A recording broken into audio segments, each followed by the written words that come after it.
بسم الله الرحمن الرحيم.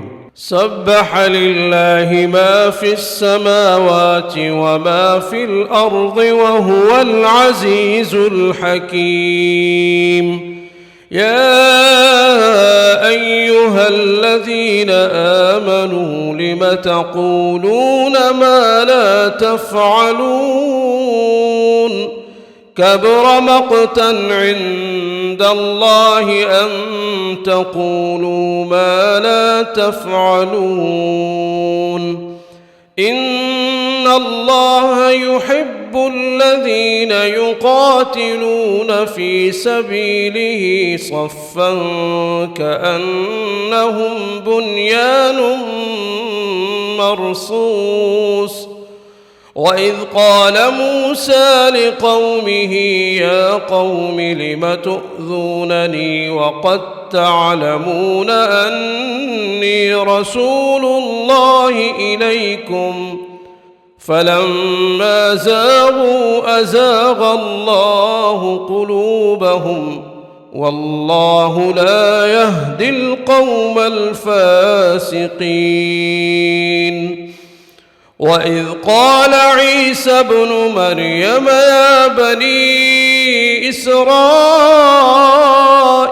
إني رسول الله إليكم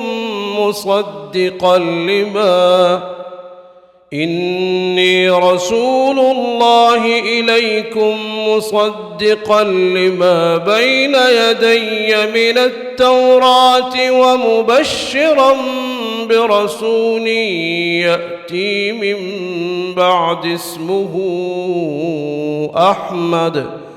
فلما جاءهم بالبينات قالوا هذا سحر مبين.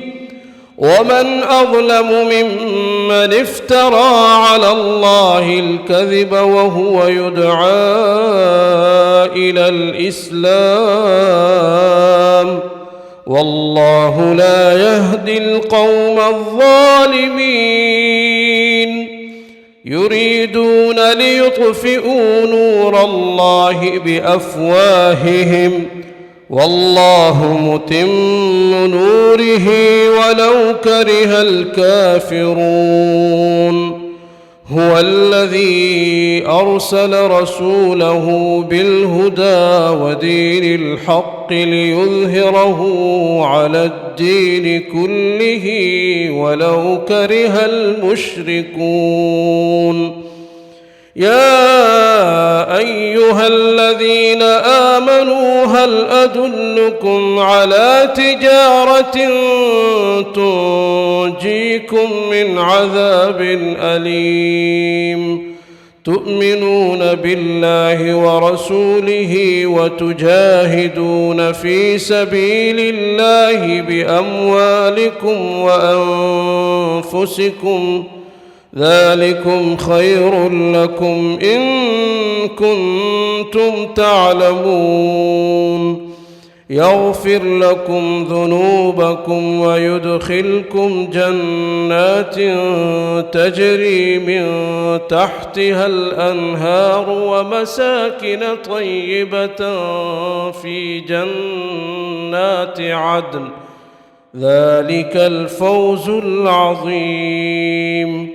وأخرى تحبونها نصر من الله وفتح قريب وبشر المؤمنين. يا أيها الذين آمنوا كونوا أنصار الله كما قال عيسى ابن مريم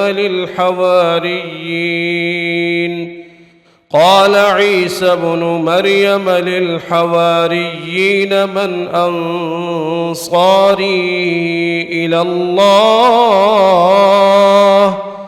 قال الحواريون نحن أنصار الله فآمنت طائفة من بني إسرائيل وكفرت طائفة